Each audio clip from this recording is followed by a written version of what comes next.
fertilizer, it's just a crapshoot, and you just try to do some trials on your farm and see what works better, and then.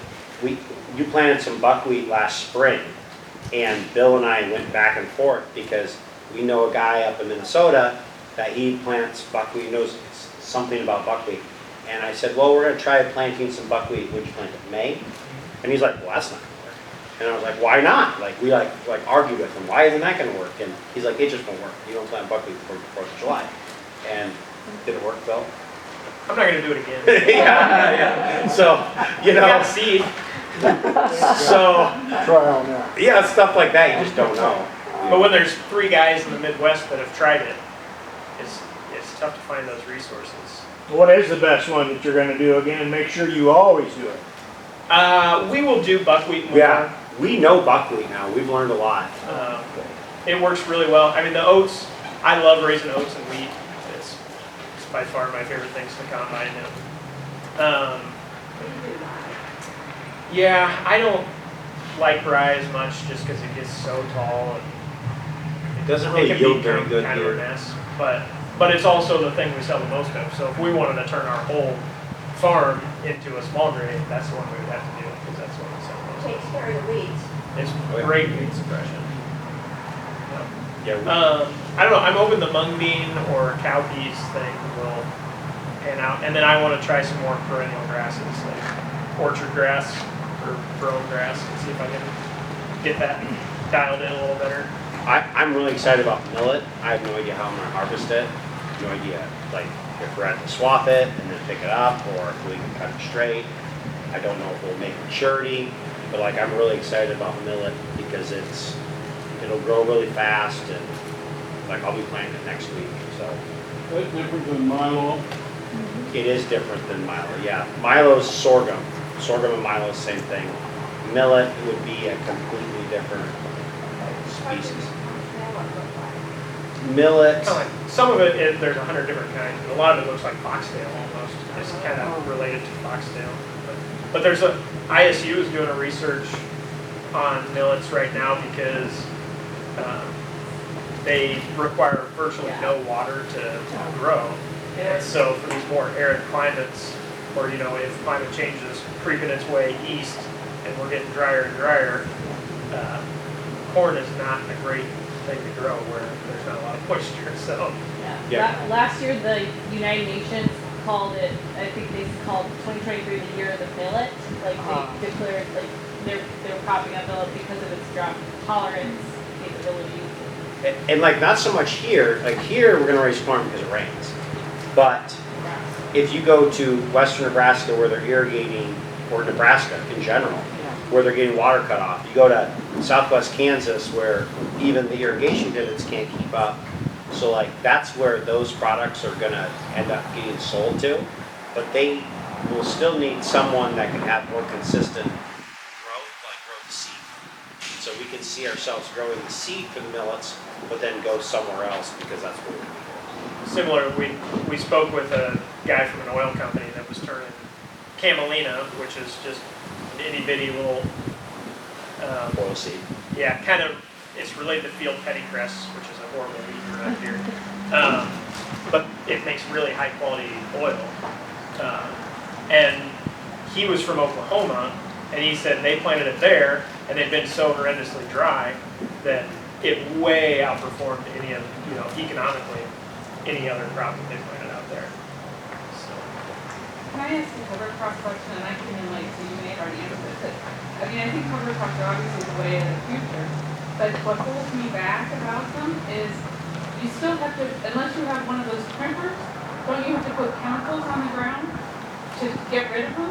Yep. I mean, there's no way, and that's what I really don't want to do that. Yeah. Unless you do a cover crop that kills in the winter. Oh, so you can do cover crops that kill them. Yeah, And what would that be?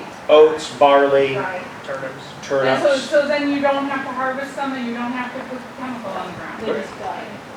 Plant tomatoes in the fall, they would die. And you can buy the seeds to plant these from you. Yep. Oh yeah, yeah. And so we're no-till, so we don't do any tillage. So before we plant our beans, we do a burn down pass anyways to kill the weeds before we plant. And so I'm not really putting out an extra pass to kill my cover crop because it's already being done. And a lot of people are reducing their herbicide later on because of weed suppression of the cover crop. So the really cool thing about rye, which makes it, the cool thing about rye, but then makes it also more difficult, is rye has a thing called allelopathic toxins in it. And so no different than there's no grass growing around that tree, because that tree's putting allelopathic toxins in. Rye is the same way. So it'll basically it's a natural herbicide, so weeds can't grow in the rye. Well, that's perfect for other grasses, is that allelopathic is what it's for, but corn is a grass. And so it'll hurt the corn growth when you plant it into rye. But soybeans are legume, so it doesn't affect that. So if you plant rye in the fall as a cover crop, and then plant soybeans into that, the rye will actually help with weed suppression for the soybean crop that year. And so, with people with really bad weed problems, they're putting on rye cover crop to help with their weed problems. It's like a natural herbicide. So the cover crop price going up like everything else? Oh, no. Prices have stayed the same. Yeah. Maybe a little lower, yeah. A couple of years ago, there was a bit of a jump. It kind of followed the corn and bean market, Oh, well, but then they're going since down. then it's kind of stayed. Yeah. Next year, probably right. Yep. So you mentioned reading some research from the 20s. Is all of that digitally archived, or do you have to go into the stacks? and Oh figure yeah, out no, I'm not which gonna do shelves that. He'd probably be able to figure out his brome grass if we went to the state library. Yeah, probably right. So Yeah, you can find it on their website. we have this really funny story that we went to this trade show, and there's basically one guy that raises brome grass in the United States, essentially. It's like a 5 million pound market in smooth brome grass. And this one guy in northeast Kansas raised 4 of 5 million. So he controls smooth brome grass. If you planted smooth brome grass in the last 50 years, it probably came from this guy in northeast Kansas. And so Bill, we had this meeting with him, and Bill's like, we need to figure out how, a very simple thing, of how to get the smooth brome grass from my wagon to the seed cleaner. Because It's super fluffy. It doesn't flow. It doesn't run out of a wagon like corn. Like this very simple So I problem. ended up pitching it into our cleaner, and that was terrible. Yeah, so we're like, this can't be the how they do this, because this guy's processing 4 million pounds. And so we kind of we didn't want to tell him we were raising it, because that would get into his markets, right? And so we're kind of skating around how do you do this? And we're trying to get to this. And what we discovered is, finally we got it, where he uses an old hay elevator to get the smooth brome into the cleaner. And Bill and I were like, oh, a hay elevator! We never even thought of, We already have all the equipment. we never even thought of this, this simple way of the knowledge base of how do you get smooth brome grass into a cleaner. I'm sure 100 years ago, everyone knew that, right? But now, nobody knows how to do a very tiny, simple task. So, yeah. Yep. We find in our business that we have two main customers. One is the young, progressive, just coming back to the farm and wants to figure out how to do things a little different. They're usually pretty easy to sell to. If they come in the door, you're probably gonna make a sale. And then the guy's over 60. And in that 35 to 55 range, you can't hardly talk to them. And it's because they have farmed their entire lives with Roundup. And they're the only generation that has done that. And so they've never had oats. They've never had hay. They just have had corn, beans, and go out with the sprayer. Perfectly straight rows, no weeds. So it's kind of funny how that technology that happened 50 years ago or whatever it was has shaped our business to the point where we're beating our head against the wall talking to that generation most of the time. It's kind of interesting. But the older, the 85-year-old crowd, they are interested. They know probably more than we do about it. They have a different perspective on their farm too, because it's probably paid for, they're passing on next generation. They just want to improve it as much as they can for as long as they're gonna live, so it's a different perspective that they have. How many counties around Southwood? Full state. We have about 15 dealers that work around the state, mostly young families, and a few in Nebraska and a few in Minnesota. But we kind of operate as locally as we can. We sell to a lot of the co-ops, Landis, New, Heartland, ET. Gotta make nice warehouse. Yeah. Are there any efforts to document that kind of knowledge from that older generation before it passes on? That's something Practical Farmers Bible should do. Yeah, no, there's nothing.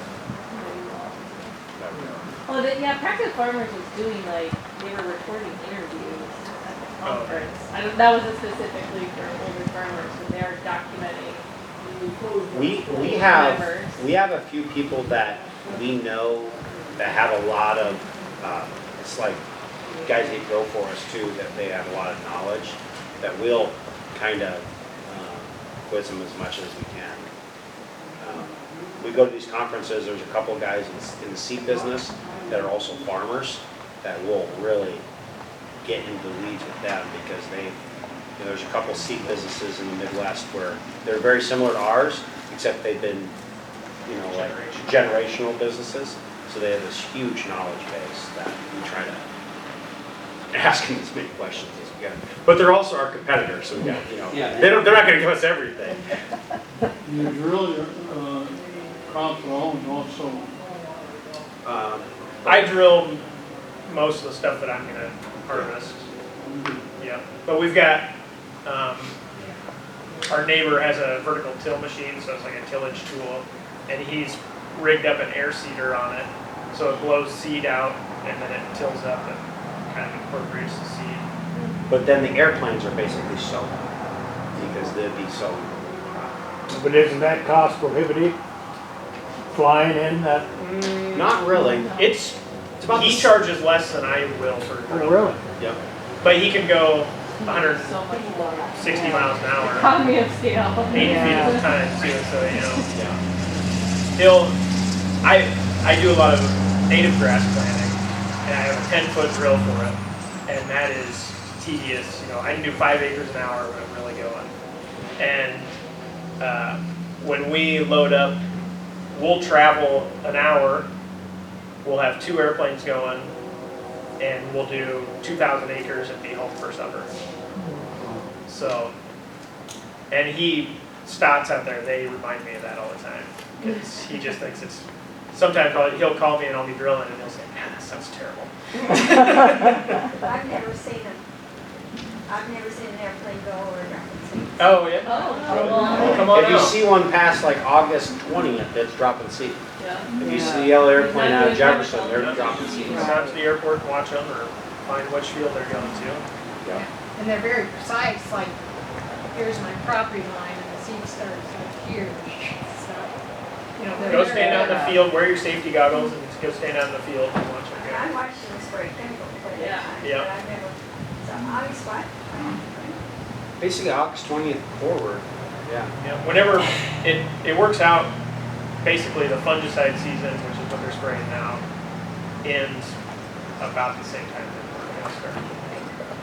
I mean, so the cool thing is we are supporting another business in town that is kind of added like a completely new season for him. So he's been able to buy some new planes, keep staff on longer, etc. So, You said you like oats, do you, when I was a kid, in order to get hay seed along with oats, do you do that?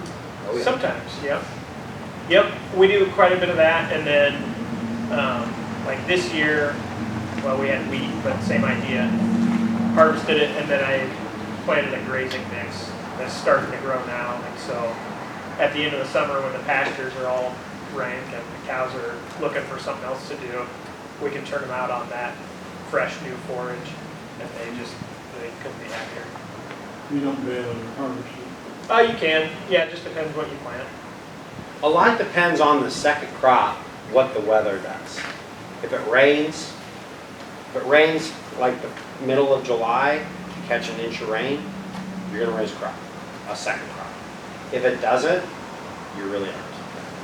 So, Maybe isn't a question or more of a comment, is like, a lot of the things like